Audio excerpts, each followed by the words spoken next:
computer. Hi. This is the meeting for memorial worship at Philadelphia, and I am introducing Jean Warrington of the Fairhill Burial Grounds, who will be speaking to our adult education group. Jean? Hello, friends. We're delighted to be here with you today to tell us what's happening at the 300-year-old burial ground in North Philadelphia, Fairhill.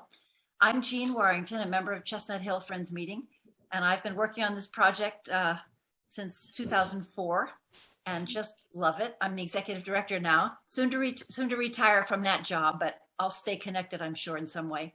And tonight we have Sally Harrison, our board president, who's a member of our meeting, and I would like to let our history educator, Carolyn Singleton, introduce herself. We're going to be doing this together.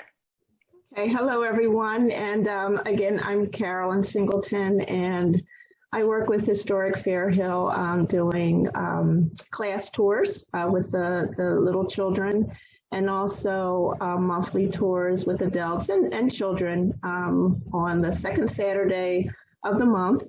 And so I'm happy to be here with you to share information about Historic Fairhill.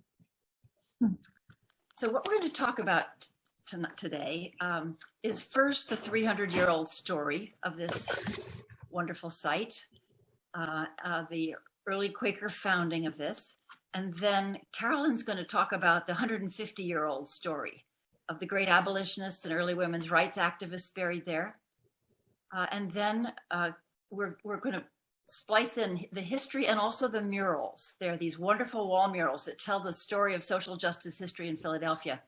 Carolyn is especially qualified to do this because she's been an alternatives to violence trainer at Graterford Prison.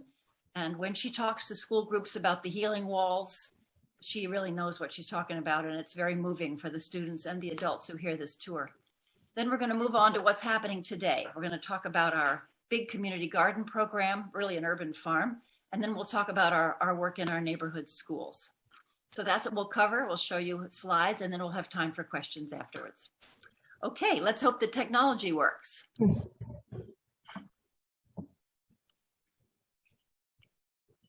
Can you see these pictures? I hope that you can. Okay. Yes? Yes. Thumbs up if you can see these pictures. Yes, good. Okay. Yes. All right. Fairhill Burial Ground, founded by Quakers in 1703. This land, of course, was Lenape land. The king decided that he would take possession, and he gave it to William Penn, a troublemaker, Quaker, and the king owed a lot of money to his father. So young William had a great deal of land given to him. He founded Philadelphia, and Pennswood and Pennsylvania as a holy experiment. This is our first mural that's 2 blocks away. He had a vision of peace and equality, and yet he enslaved people. So we have to be frank about our Quaker history here in Philadelphia. Penn gave the land to George Fox, one of the founders of Quakerism. And Fox visited once. He came to Philadelphia once. And when he died, he left this land in his will to friends for a meeting house, a schoolhouse, and a burying ground, and for a playground for the children in the town to play on, and for a garden to plant with physical plants for lads and lasses to make simples and learn to make oils and ointments. So here we are, 330 years later, and children of the town are doing just that. So Carolyn's going to talk to us about the history through these murals. Okay, so the first mural that we have here, which is just elegant when you look at it, is the Underground Railroad mural. And the largest figure you see is Harriet Tubman. And please note that in the lower right-hand corner, you see Fairhill Burial Ground, all right? And when adults and students come, I try to draw parallels between the past and the present, because lots of times, the people who are depicted here, or anytime you think about history, you think about people who were just very different long ago, not experiencing the things that we're experiencing now, but the same strengths that they had in order to survive what they had to survive at that time, which was slavery, are some of the same things that we're experiencing today with social justice, dealing with issues affecting African Americans or people of color here in the United States. So the figures that you see here, you have Harriet Tubman, and you have Lucretia Mott to the left of her, and you have Mr. Purvis to the right of her, Robert Purvis, and everyone knows that Lucretia and Robert are buried at Fairhill Burial Ground. And when people come, especially the children, they're always surprised to know that these historic figures are buried right there across the street. And then we have William Still. And this year we celebrated the 200th year of his birth. And so, again, very relevant. The mural is very relevant. And then going around, we have our stories with Henry Box Brown up in the right-hand corner, and the children love that. I think every child who has come to historic Fairhill has heard the story. It's been taught in their classroom about Henry Box Brown. And around the periphery, you see all of the names, and each name would represent either a conductor or a passenger or a station master. And so going through, what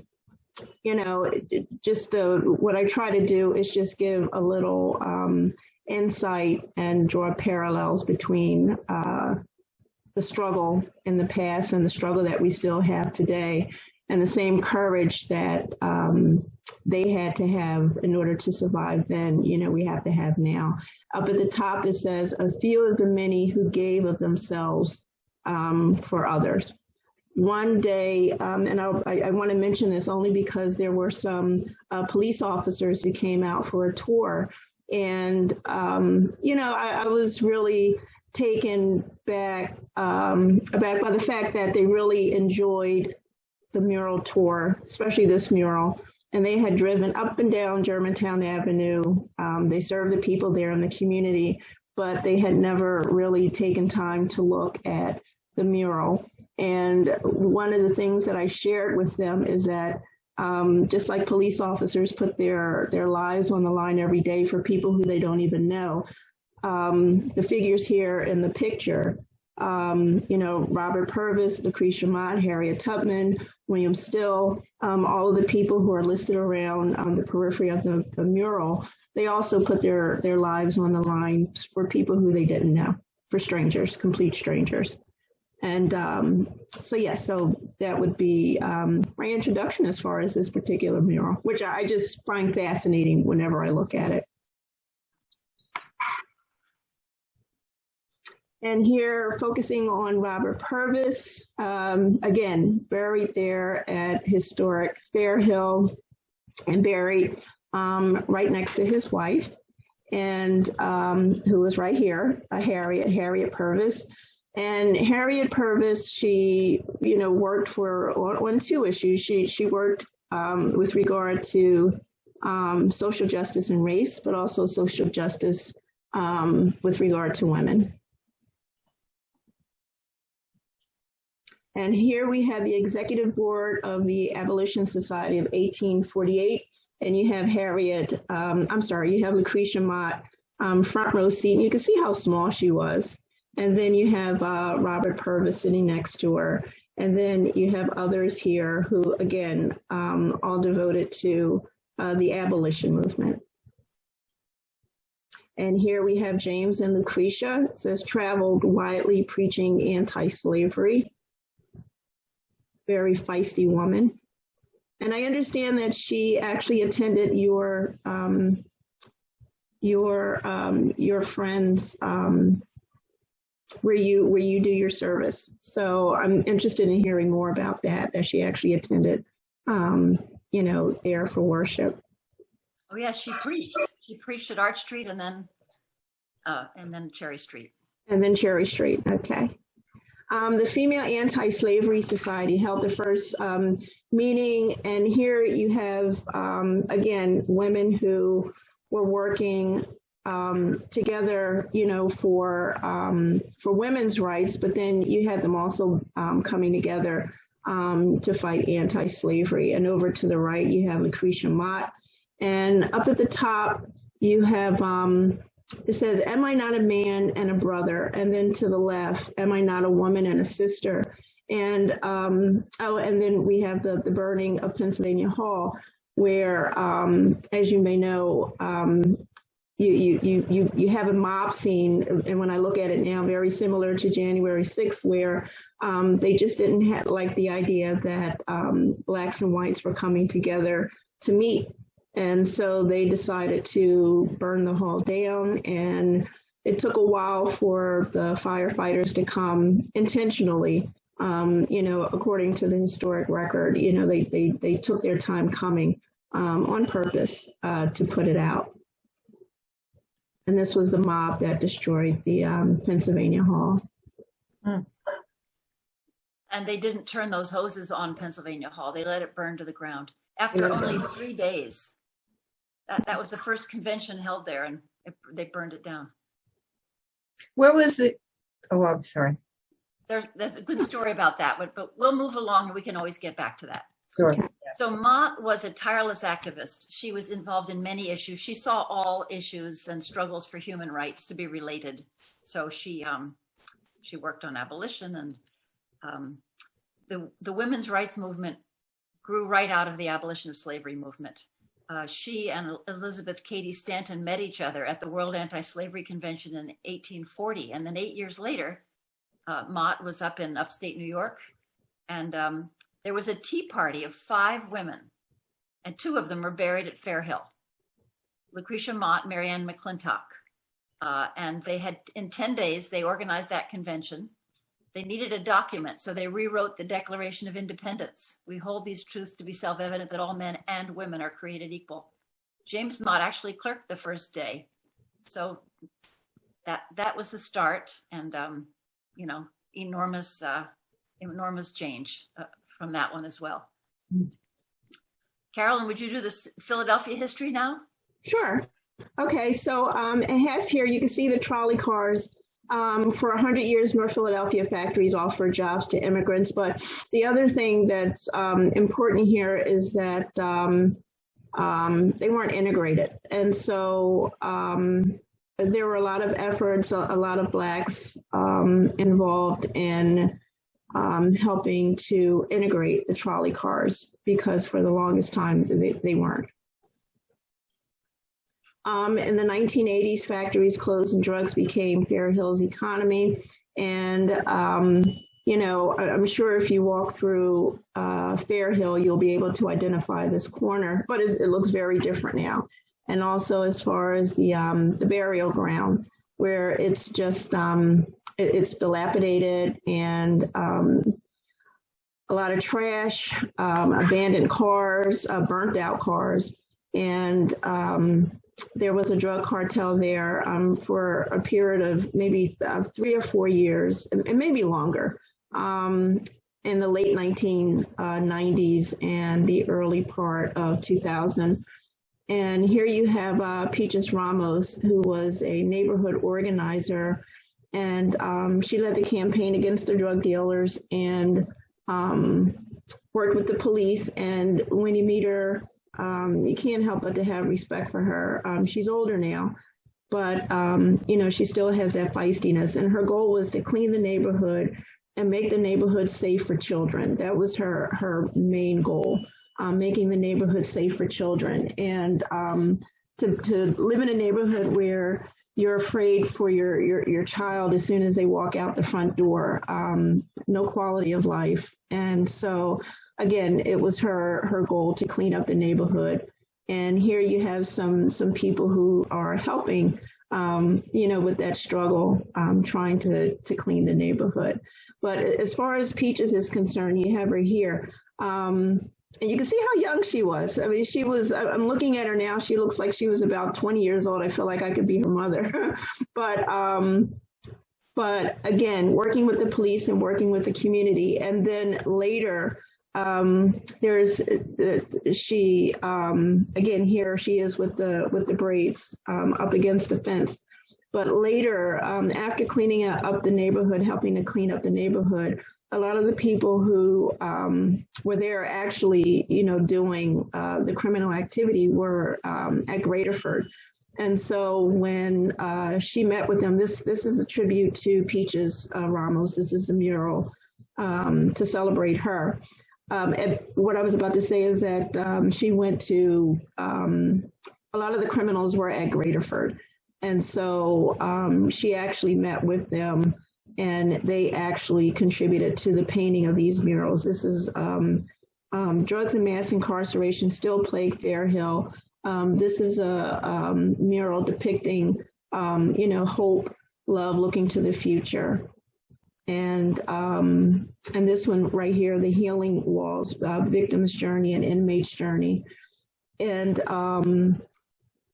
meeting the people who helped to work on the mural at Graterford was, was a wonderful experience, because when I do the tours, especially of the healing walls, I try to convey their message, not only what's depicted in the mural themselves, but the words that they convey to me, and the pain and aspirations that they have living behind bars.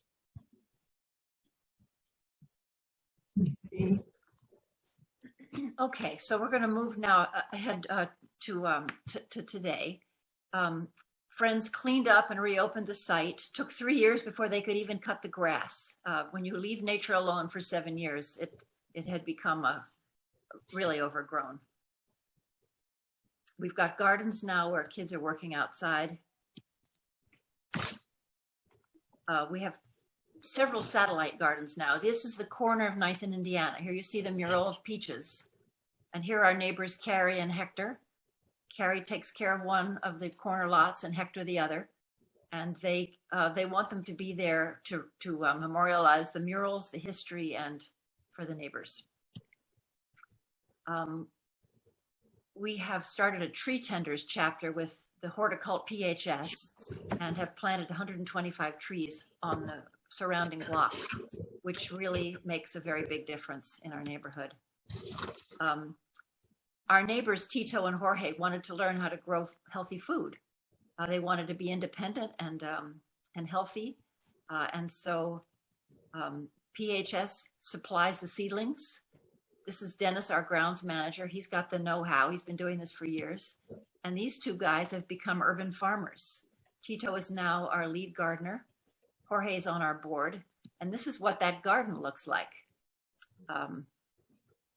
You build it, you put in fresh dirt, and you water it, and it's a kind of a miracle. The gardens and the orchard produce fresh fruits and vegetables for the neighbors. This is Crystal, our QVS volunteer from last year. Some of you may remember her. She's now working at another job in Philadelphia. She comes back to help. This is Jay. His grandmother was the one who first called the Friends in 2002. He got a hold of Margaret Bacon at the Friends Center, or she did, his grandmother. So here we are, 27 years later. This little boy comes over every Saturday. He's got a little job of harvesting and watering and helping with the farm stand. This is a little crew that loads up with produce and takes their little bell, and they walk up and down the streets giving their produce away. Derek is a volunteer who speaks Spanish, who talks to the neighbors, and the farm wagon has regular customers now. This is the weekly farm stand that's opposite the school. All during COVID, the school was giving out box lunches, and then the parents would come across the street to this garden to pick up fresh produce, and then the kids would take them into the garden to show them and how they work with the plants. So we have now big gardens in the historic burial ground, but also satellite gardens producing the food. Tasha and her daughter Leanna volunteer.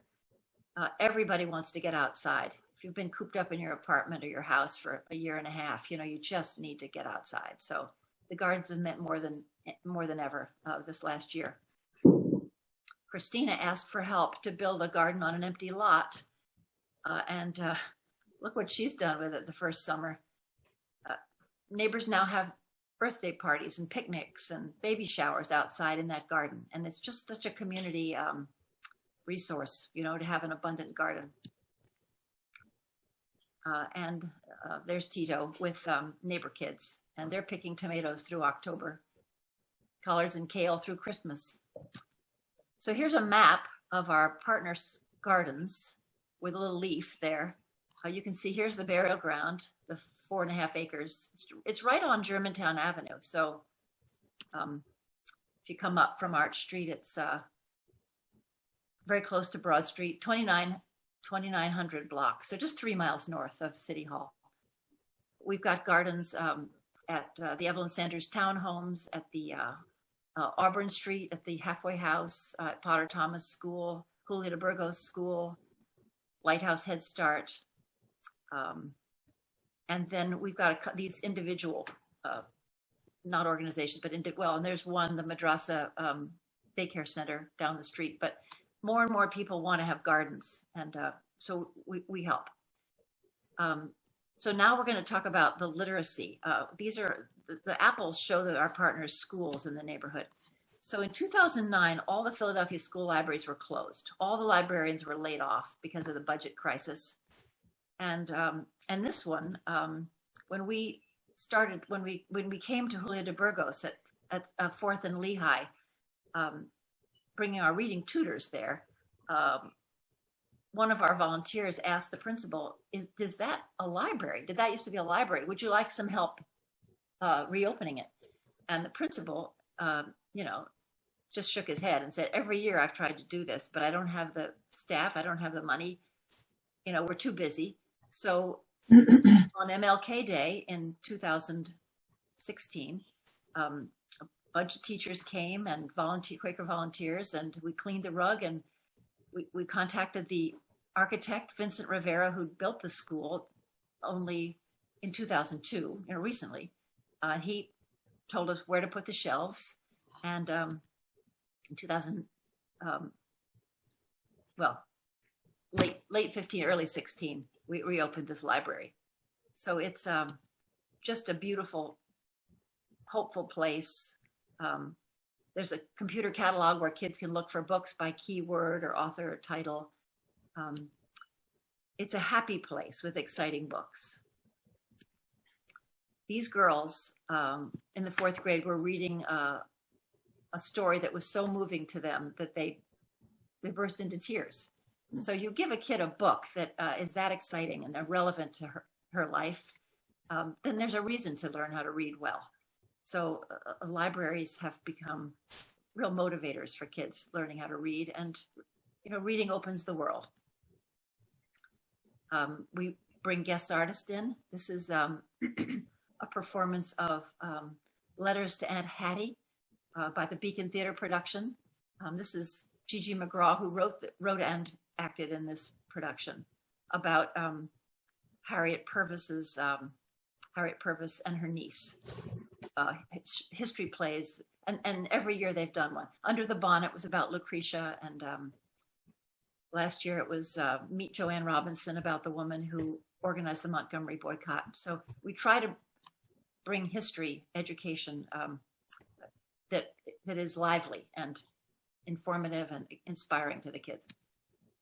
2018, we opened the Hartranft School Library. This is Sierra Vargas, bilingual powerhouse. This woman is doing it by herself, and she's a former Head Start teacher, so she's just done a wonderful job there. When COVID closed the schools and the libraries, we took the books outside, and we had free book tables. When the parents came to pick up lunches, there were free books there. This is Mrs. Guzman, who is our library teacher at De Burgos. And every community event, we have a free book table. We have a little free library at the burial ground, so we're always trying to get books home with kids. In 2021, which is like last week, we reopened the Potter Thomas School Library. And here we have Jessica Kahn in the middle. This is her 10th library that she has helped digitize. So our volunteers help her all summer. We worked on it. On the left is Vanessa, who is are going to be our 3-day-a-week library coordinator there. And Ike Pickett is our new QVS volunteer. And Ike will be there 3 days a week also. One thing we realized about 6 years ago was that our kids are coming into school 2 and 3 years behind. There aren't books at home. Often there isn't an adult with the time or ability to read in English. So the kids really need help. So we now hire bilingual parents and grandparents to be aides in the K-2 classrooms at DeBurgos School. And this has made an enormous difference in those classrooms. They are able to translate for the parents, comfort the kids, and just be really indispensable help for the teachers. Here's another one of our parent assistants for literacy. These parents have become skillful employees, and it's a real job. They're paying into Social Security, and it's really good for the kids and also good for our parents who are having these jobs. Annabelle Maldonado during COVID did a lot of tech support because many of our parents who were given a Chromebook, every kid was given a Chromebook. Many parents had never had internet before and were having a lot of trouble with it. So our bilingual parent assistants did a lot of tech support. Sometimes they went to people's houses and asked them to bring it out on the sidewalk and help them learn how to use it. She also earned her college degree and was hired by the school district. So she's done really well. Our volunteers are reading buddies, and Sally Harrison has done this for a couple of years, so she'll tell you about it in a little bit, maybe. They work one-on-one directed by the teachers. Some are elementary school teachers like Sharon, retired teachers, others are not at all. Janine is a beautician and owns a beauty parlor, but she has a day off a week, and this is what she wants to do with it. The kids just love the one-on-one attention, and the teachers say that it's made a difference. Carolyn, would you do your field trips? Sure. As a matter of fact, I think that's a picture of me over by the tree. I think it was a windy day that day. These are children. They're probably from Julio de Burgos. I'm not sure, but they come and they experience the everything that you're experiencing right now. The mural tour, and they do gardening, they play games.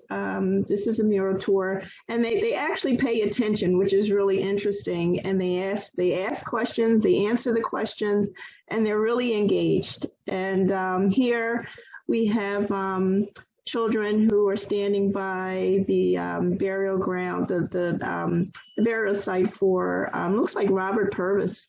And I can't see it. My picture is very small. Okay, there we are. Okay, so we have Harriet and, Harriet Fortin and Robert Purvis. And they're from Sankofa. Sankofa and Ujima students come for nature summer camp here. They were here this past summer, and I got a chance to spend the day with them, not the same students, but another group, and we just had a great day. And the focus of their curriculum is learning about Black history, and so it was an enjoyable day spending with them. This picture here wasn't this year's camp. I think it was last year's camp. What year was this particular camp? It wasn't this year, but 2 years ago? Yeah, this picture is 2 years ago. But 2 years ago? Okay, because camp this summer. Yeah. They came this summer. That's why I was looking at the faces, and they didn't look familiar. So again, just they were here this summer for camp, and it was a great day spending time with them. They had all of the answers. During COVID, when people are stuck in their apartments, I don't know if you want to do this, Jean, and I think I may have been here this day when they were doing the sledding. And I wasn't here for this day, so you may want to take that over for the snow person. Well, just getting outside and being able to be outside without your mask, running around, making snow people, cooking marshmallows. These are things that people can do if they live in the country or the suburbs, and not usually in Fairhill. So it's been wonderful to open this up to people. Last holiday, last Christmas and winter holiday, we put up 10,000 LED lights. Robert Smith is a friend from Germantown. And I said to him, Robert, how can we hang lights? We don't have any electricity there. And he said, well, let's use motorcycle batteries. So we did. And Aisha Imani from Sankofa and Ujima says, maybe we'll light them for Kwanzaa this year. So now that we know how to do it, it was very beautiful last year. Well, then when spring comes, spring came back again. We still had COVID. Nature returns to life. It's so beautiful. The urban farmers get busy again, prepping the beds and planting them. Our nature guides teach the kids in the school and the community gardens. This, I think, is the Evelyn Sanders Garden, which is just a half a block north in the Evelyn Sanders townhomes. There's a little garden that we show the kids how to work. On Saturdays, all this year, we've been open for health and wellness, for a place where kids can come outside and work in the garden and eat some healthy vegetables and play. Somebody gave us a foosball table, so the kids had a great time playing with that one day. Badminton, hadn't seen that before. Croquet. The little free library it's got good books in it. You can just sit on a quiet bench and read a book under the trees. It's about 10 degrees cooler than it is in the hot summer. Once a year we have ponies at our summer festival. Everybody loves to be the ponies. And the Philly Goat Project has come twice, which is just a big hit. Everybody loves to pat the goat. The Religious Leaders Council of Philadelphia call historic Fairhill a zone of peace, and that's what we're trying to do. So we hope you'll come for a tour. Some of you have been with us from the very beginning. You helped clean the place up 27 years ago. So maybe, I don't know, maybe Arch Street would like to rent a van and come up, or everybody come up on the bus, and we'll get hoagies from the bodega and we can have a nice time together. You can help by collecting children's books. You can volunteer in the school libraries and the gardens. You can make a financial contribution. You can advise us about grants and other funders. So in the chat, I've put our email address. So if you'd like to get on our newsletter list and find out what's going on, we'd love to have you do that. So those are our pictures. And we're ready to answer any questions that you might have. Great. Oh, and here's my shirt. Oh, that's great, Jean. Good. I'd just like to add that Tom Williams is a member of our board as well. And I know you all know Tom Williams from Arch Street meeting. Mm-hmm.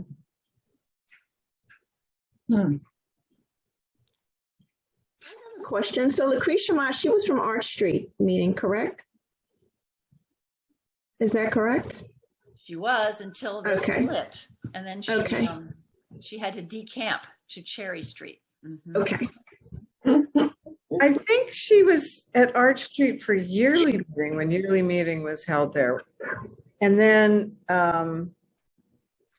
there were a bunch of monthly meetings in Philadelphia at that time. I'm not sure which her monthly meeting was. It could have been Arch Street, which is formally called Monthly Meeting of Friends of Philadelphia, which is the oldest meeting in the city. Yeah, no, she's famous for having preached at Arch Street meeting. Okay. She was a force. Frederick Douglass called her the most powerful anti-slavery preacher in America. I guess after Frederick Douglass. and she was, you know, just relentless. But she never was read out of meeting. I guess she was so charming and so impressive that they just couldn't get rid of her, even though she was, she didn't give anybody a break. She was taking orders from her lord, and slavery was an evil and it had to be done away with immediately with all her heart and strength. So it took a long time, but she was quite the leader. I could say a few words about reading buddies, which you suggested earlier, Jean. I was a reading buddy for 4 years until the pandemic started, and like everything else, it just bam came to a close. Last year, I did it for a while online, which was indeed very, very frustrating. There were other people who stuck with it longer, but this year we're hoping to get reading buddies back in the school in about a month, I guess. Fingers crossed, of course.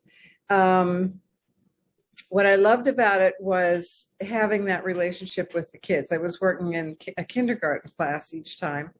And, you know, kindergartners in my mind are the best. They just have these minds that are sponges and they just soak in all the stuff. And they really got into reading. And for instance, one of my very favorite kids' books is Cat in the Hat. I hope you all know that the little sister's name is Sally. And so I would get out Cat in the Hat to read it to them. And usually the response was, "Oh, I've seen the video."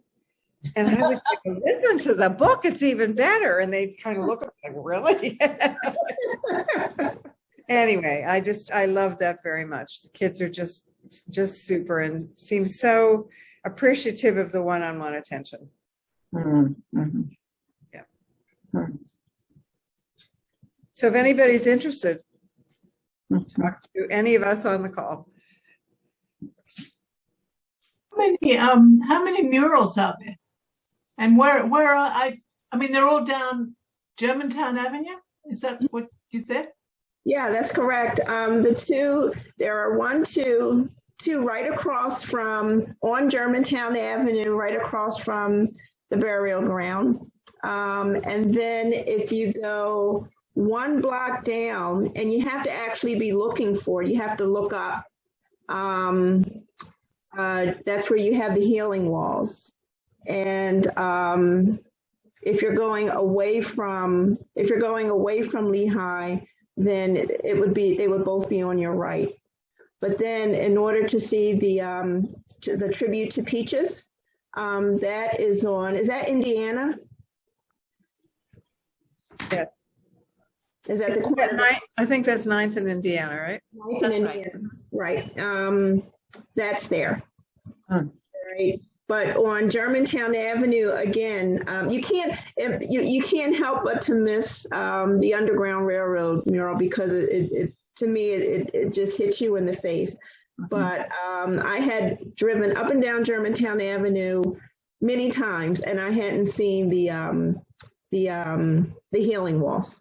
And when I did notice them, it was all of a sudden you can't miss them, you know, after you notice it for the first time. And a lot of people from the neighborhood, they walk by, but they really don't pay attention. You know, it's like living in Philadelphia, but never having seen the Liberty Bell, you know, that type of thing. And so it's the same type of experience. So they're painted by the Mural Arts program, or is it something separate? Right. It's done by the Mural Arts program, but I think what they do is they delegate it to certain artists to actually do the painting. Now, I'm on the board of the Aces Museum at 5801 Germantown Avenue, which of course is a lot further down. And yeah, there are murals all the way down. Mm-hmm. Sometimes I walk back towards Center City to catch my bus, mm-hmm. and I just walk past one mural after another. So that's interesting. Yeah. So Germantown Friends was given that was part of the piece of land that George Fox gave.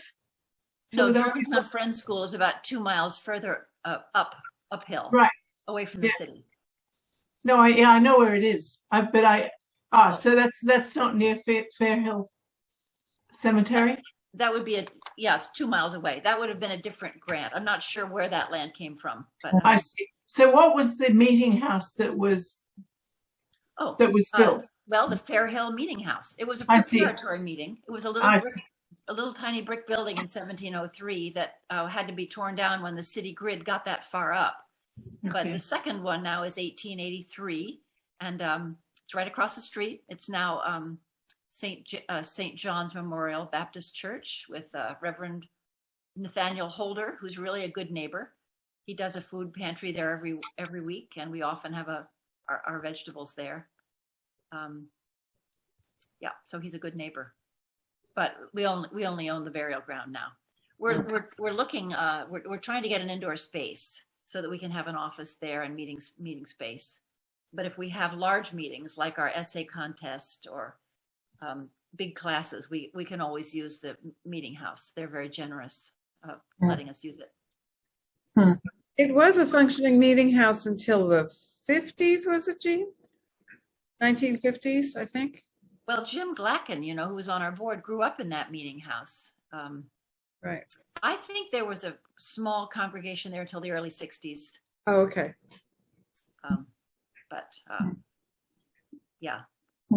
Then it was sold away. Mm-hmm. So they cared for the burial ground.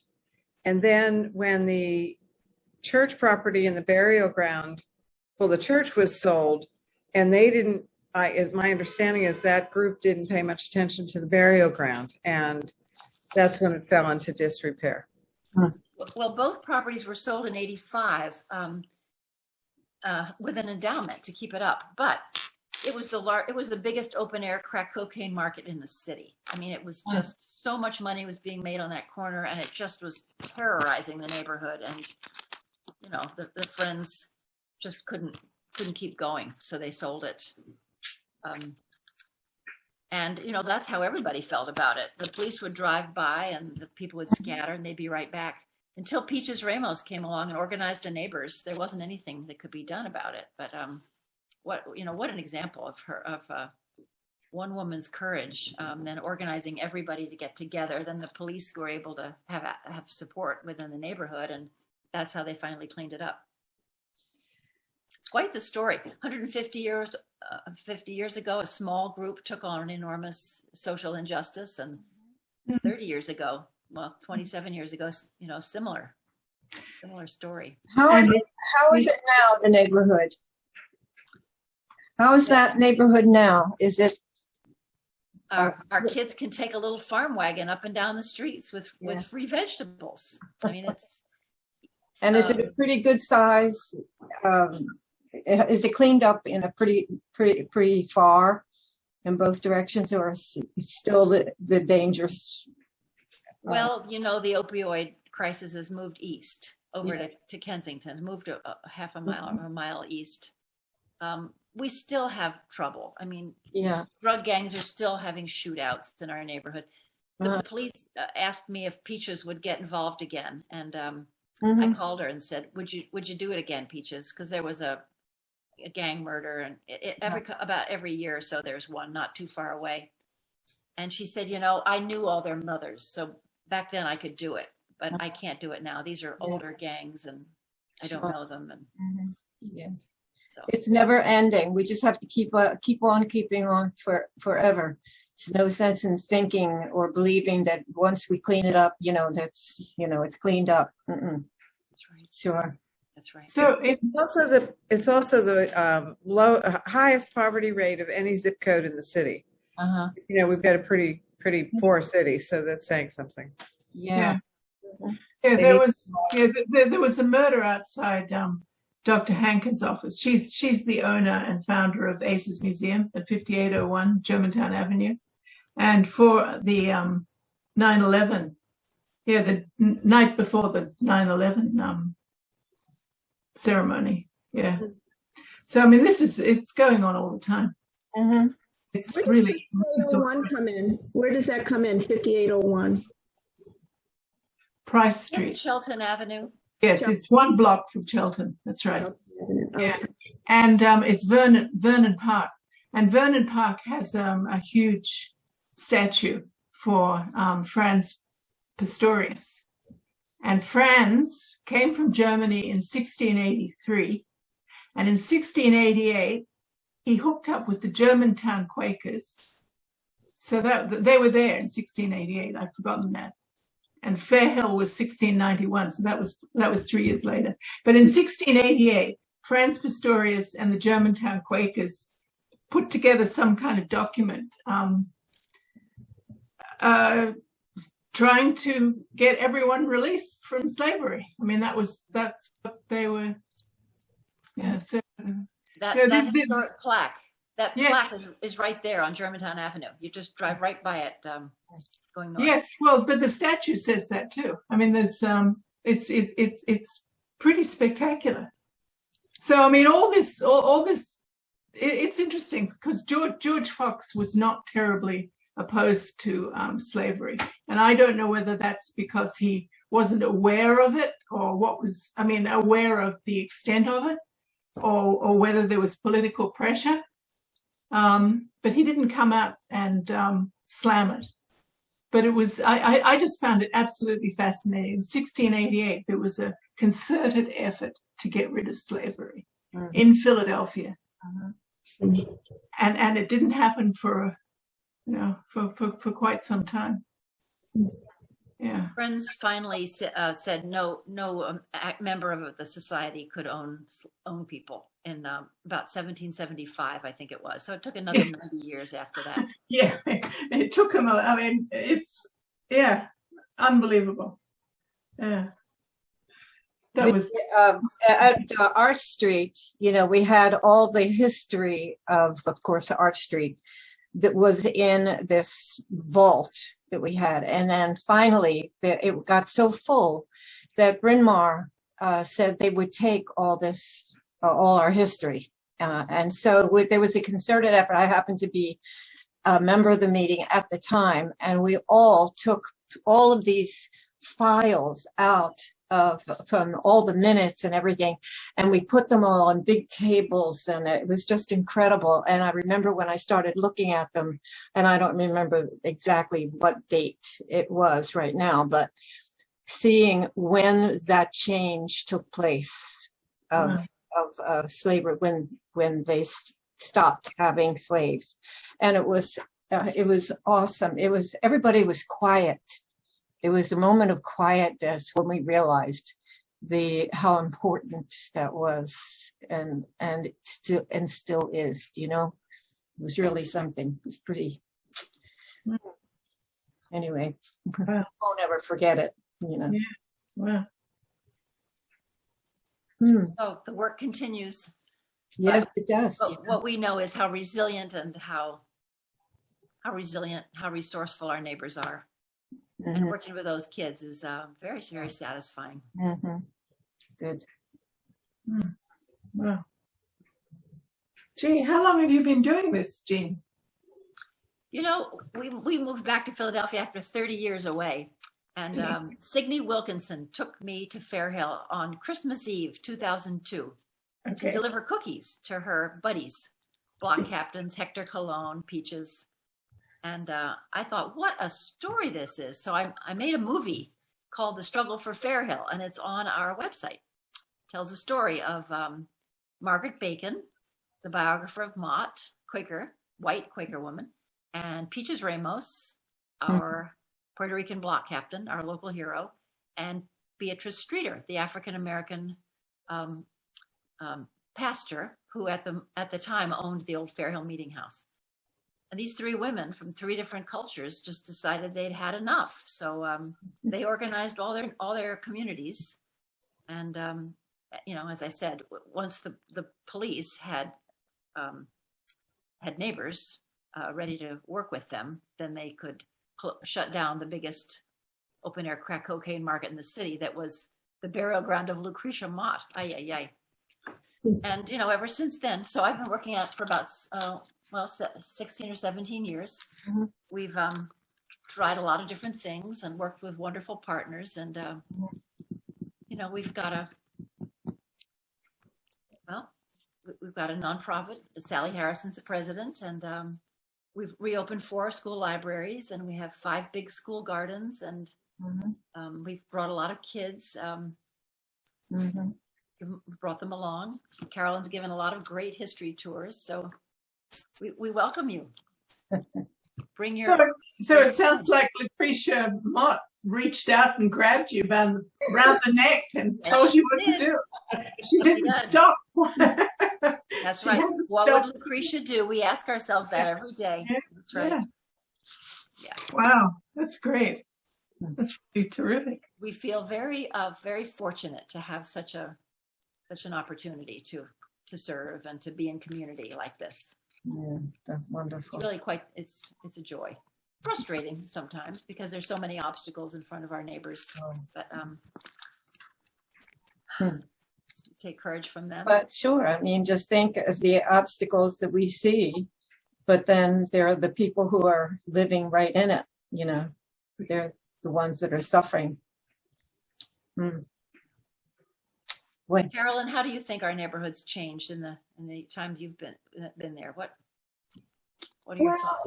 Even from the beginning when I was there, you know, I never really felt, I always felt safe. And, you know, when I think about that, when I hear the conversation about, you know, crime and, you know, have things really changed, I think part of the reason why I may have felt safe is because when I would come to the neighborhood, people knew that I was associated with Historic Fairhill, and they knew that I was there to do good work. And I think that there was an immediate acceptance because of that. So I never really felt that I was in danger or anything like that, because people know what's being done at Historic Fairhill. They may not know the particulars, but they know that good work is being done. And so usually people in the neighborhood will look out for people who are trying to do the right thing. And yeah, and I've seen that up close and personal, where they will look out for you, and you know, they know who's there to do bad deeds and who's there to do good deeds. So I never felt any sense of danger. Now, would I walk, you know, down the street at 1 a.m. in the morning? No, I would not. Be wise, okay, but yeah, I think that I feel comfortable. But you're always going to run into that you know, situation where it's just the, you know, wrong place, wrong time, and that can be anywhere. And so those are my thoughts. Yeah.